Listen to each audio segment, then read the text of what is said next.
Today we're reading Zephaniah. It's just got 3 chapters, so we'll be reading Zephaniah chapters 1 through 3. Let's do an introduction to the book of Zephaniah. Verse 1 of chapter 1 tells us that Zephaniah prophesied to Judah, the southern kingdom, during the reign of King Josiah, the last good king of Judah. Judah's first Babylonian exiles were taken in 605 BC, and the city of Jerusalem fell to the Babylonians in 586 BC. And that, by the way, is seen in 2 Kings chapters 24 and 25.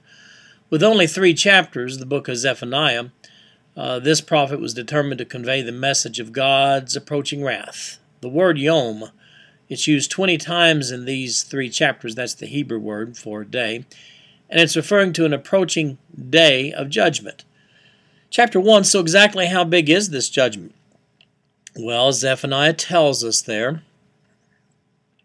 Zephaniah chapter 2, Zephaniah talks about Judah's enemies. What about them?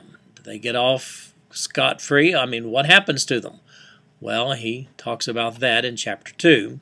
In chapter 3, Zephaniah talks about the yet future restoration of Israel.